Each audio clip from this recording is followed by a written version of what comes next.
આ દૈત્યો ખેંચે જોરથી ઘૂમ ઘૂમ ઘૂમ. જેણે છાસ વલોવી હશે ને પોતાના ઘરે એને ખબર હશે કે વલોણું થાય તો કેવો અવાજ આવે. ઘમ ઘમ ઘમ. વલોવી છે બહેનોએ છાસ? કોણે વલોવી છે? નથી વલોવી? હાથ. મેં વલોવી છે. મારી બાના ઘરે ગાયોનો તબેલો હતો અને અમે તો ગાયોને ચરાવવા છે ને પૂંછડું પકડીને નદીમાં પડતા. પૂંછડું પકડીને એની પાછળ પાછળ દોડતા. એને પૂરા 2 માળ ઉપર અહીંથી પૂરો ફેંકીએ ઘાસનો તો ઉપર જાય એવી રીતે 2 માળ ફેંકતા અમે. ઘોઈ બનાવતા પૂરાની ઘોઈ. છાણવા સીધાઈ કરતા. નોકર નહીં આવતા ને ત્યારે ગાયોને છાણવા સીધું કરતા. ઉકેડે નાખવા જતા, છાણા થાપતા. બધું જ કર્યું, બધું જ કર્યું છે. અને એવો આનંદથી કર્યું છે.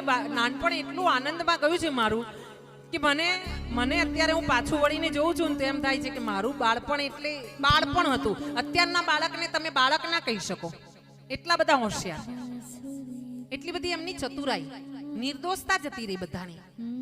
હા, આપણા બાળકોના બાળકો છે ને એમની નિર્દોષતા જતી રહી એમના જીવનમાંથી. એને રમકડે રમવાનું, ધૂળમાં રમવાનું, આ બધું જતું રહ્યું એમના જીવનમાંથી. ધૂળમાં ના રમે બાળક. બોલો હવે, ધૂળમાં બાળક ના રમે અને ખરડાય નહીં ધૂળમાં, એ બાળકનું બાળપણ શું કામનું?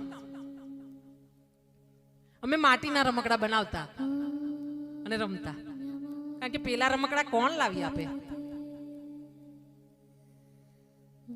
તો મહારાજ સવારે 5 વાગે મારી માં ઉઠાડવા આવતી, માતારામ પુષ્પાબેન જે પંડ્યા, હા, જેના ઘરે નોકર ચાકર ને પોલીસ વાળા કાર્ય કરતા, એને અમને ઉઠાડતી. હવે અમને ઉઠાડતી એટલે એવું કહેતી કે ચાલો ઉઠો. લાઈનસર 6 બહેનો અમે સૂતી રૂમમાં. બહેનોનો રૂમ અલગ હતો, અમારે પડદા પ્રથા હતી. એટલે બા આવે એટલે આપણે પછી એવું નહીં કહેવાનું કે 5 મિનિટ એમ. બા આવે આપણાને ઉઠાડે એટલે ઉઠી જ જવાનું, નહીતર છૂટું વેલણ આવે. બા કારેલાનું શાક બનાવે અને બધાનું ભાણું નીકળ્યું હોય. બા મોટા મોટા ચાંદા જેવા રોટલા બનાવીને આપણાને આમ મૂકે. એટલે આપણે કારેલાનું શાક ના ભાવતું હોય તો ખાવાનું જ. અત્યારે નહીં ખાધું, તારી વાડકીમાં એ થાળીમાંથી શાક વાડકીમાં આવી જાય. રાત્રે ભોજન વખતે પહેલા કારેલાનું શાક આવે. તમે કારેલાનું શાક ખાઓ, પછી રાતનું બટાકાનું શાક તમને આપવામાં આવશે, નહીતર નહીં. હા, અને એનો એ પુણ્ય પ્રતાપ છે કે આજે કોઈ પણ વસ્તુ એવું થાય ને કે જમવામાં મળે ને, આનંદથી જમીએ. આ નથી ભાવતું ને આ નહીં ભાવે ને આ નહીં ફાવે, એ રહ્યું જ નહીં.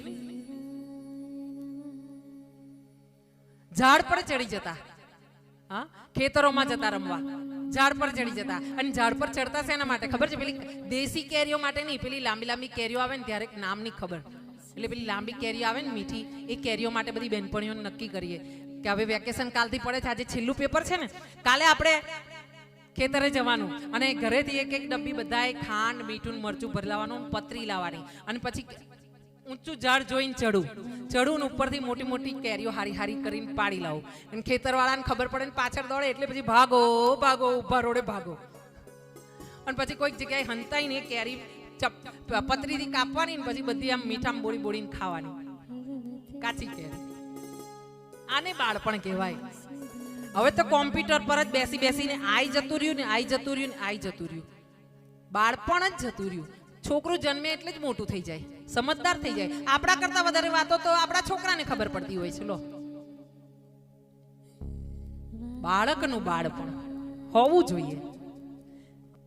છાસ વલોવા મારી બા મને સવારે ઉઠાડે અને કે ચાલો, એટલે આપણે સમજી જઈએ કે આપણાને કઈ રોટલાનો નાસ્તો કરવા નથી બોલાવતી. અને રાતના મગની દાળની ખીચડી વધારે મૂકી હોય ને થોડીક આટલી, એ વધી હોય એટલે સવારે એ વઘારી લેવાની એક બેને છાસમાં, અને બધા એ ભાગે પડતી નાસ્તો કરી લેવાનો. એ નાસ્તો અમારો શું મજા આવતી, એ શું સ્વાદ હતો કે એ ભરેલા રીંગણા, એ ભરેલા કારેલા, બટાકા. આજે પણ બનાવવા જાઉં છું ને તો મારી મા જેવા થેપલા નથી બનતા, મારી મા જેવા નથી બનતા.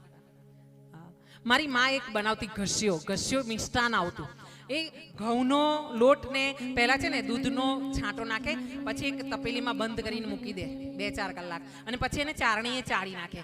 ચાળીને પછી ગોળનો એનો એ મૂકે તાવો ઘીમાં, અને પછી એમાં જરાક એને હલાવીને પછી એને અમને જમવા આપતી. અને એ ઘસ્યો થેપલા અને એનું અથાણું, એટલે નહીં હોય તો 15 જાતનું તો અથાણું મારી મા બનાવતી. આ છુંદો તાપનો ને આ વઘારેલો છુંદો ને આ ભરેલા દાબડા ને આ પેલા વઘારેલું કેરીનું અથાણું ને અને એવું નહીં કે પોતાની માટે, એવું નહીં કે પોતાના ઘર માટે. દર પૂનમે લાડવા બનતા, દર પૂનમે લાડવા બનતા. અને શાકભાજી વાળા કોઈને જો ગઈ હોય મારી માં શાક લેવા અને ત્યાં જોયું હોય કે આજે કેમ પેલો મહેશભાઈ નથી આવ્યા શાક લઈને, તો કે એને જરા તાવ આવ્યો છે ને બા, એટલે આખા ગામની ડાકોરની બા મારી બા એટલે પૂછે કે મહેશભાઈને તાવ આવ્યો છે એટલે કે તો તું આવેલી છે ને ઘરે આવજે, શાક વેચાઈ જાય પછી ઘરેથી જજે. એટલે પેલી સમજી જાય કે કેમ બાએ ઘરે બોલાવી છે. એટલે બા ઘરે જાય ને પોતે શાકભાજી બનાવીને અમને જમાડે અને પછી ડેલીનો દરવાજો ખખડે. એ ડેલીનો દરવાજો ખખડે ને એટલે પછી પેલી ત્યાંથી બૂમ પાડે, બા આવું. કોઈ પણ વ્યક્તિ હોય એ ડેલીના દરવાજે બૂમ પાડે આવું, અને અહીંયાથી ખબર પડે કોઈને પણ તો ઘરનું એક સભ્ય કે આવો તો જ તે ડેલી ખોલવાની, નહીં તો ડેલી નહીં ખોલવાની. બા કે આવો આવો એટલે તે આંગણામાં બેસે અને બા છે ને મારી એ અથાણું કાઢે, લાડવો, થેપલા આવું એક ડબ્બામાં ભરી આપે અને કે તારે ઘરે પેલો મહેશભાઈ તાવ આવ્યો છે ને એને આ થોડું અથાણું ખવડાવજે, થેપલું ખવડાવજે, એનું મોઢું સારું થશે. તાવમાં એને ખાવાનું નહીં ભાવે એટલે તું જાય ને તો એને ખવડાવજે. એવી કોઈ વ્યક્તિ નથી કે જેને મારી માના લાડવા ના ખાધા હોય. અન્નપૂર્ણા અડધી રાતે જાઓ તો એના ઘરે લાડવા, લસણીયું મસાલો, તરેલા મરચા અને રોટલા કે ભાખરી, આટલું તો તમને ઘરમાં મળે. તમે 4 જાઓ, 5 જાઓ, 1 જાઓ, તમે પૂરા પેટ ભરીને ખાઈ શકો અડધી રાતે તરતમાં. એવું અન્નપૂર્ણા એ માં. દેહ છોડ્યો ત્યારે પૂનમ જ હતી, ઉપવાસ જ હતો, ખાલી દૂધ પીધું તું સવારે અને એને દેહ છોડી દીધો.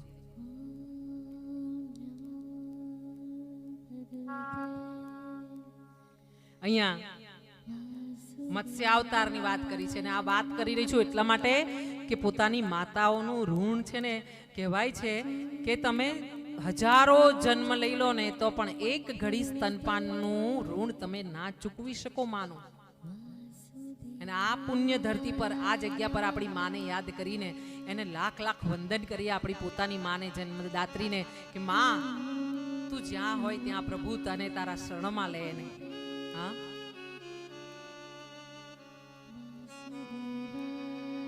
અહીંયા વલોણાની વાત આવી છે. મારી માં વલોણું કરતી એ વાત કહી દઉં પછી આગળ ચાલુ છું. આ વાત કરવી જ છે મારે એટલે. અને મારી માં વલોણું કરતી ને તો એના હાથમાં એક વરિયાળી કલરની કાચની બંગડીઓ રહેતી 6 12 અને આજુબાજુ સોનાની બંગડી. એને સોનાનો એને નેલ પોલિશ લાલ કલરની મહેંદીનો એને એટલો શોખ કે અને મને એટલું ખબર પડતી કે મારી માં 50 વર્ષની ઉપરની થઈ ને ત્યાં સુધી મારા બાપુજીના મોટા ભાઈઓ આવતા, કારણ કે મારા બાપુજી પૈસાવાળા અને મારા દાદા બાપુ આ બધા પૈસે ટકે થોડું ઓછું, એટલે વેકેશન પડે ને એટલે બધા જ દોડીને ડાકોર આવતા. મેં વેકેશનમાં ક્યારેય મામાનું ઘર હજુ આ તારીખમાં જોયું નથી, મેં નથી જોયું. મેં એઠું મોઢું મારા કાકા દાદાના ઘરે ક્યારેય કર્યું નથી વેકેશનમાં. કેમ? મારી માનો સ્વભાવ એવો, મામી કાકી કરતા બધા છોકરા અમારા ઘરે આવતા. મારી બહેનોના લગ્ન હોય ને 1 મહિના પહેલાથી બધા સગાવાલા આવી જતા. અને મારી બા મારા બાપુજીના મોટા ભાઈ બધા ઘરમાં બેઠા હોય ને તો આટલું લાજ કાઢતી અને તોય બધાની રસોઈ બનાવતી.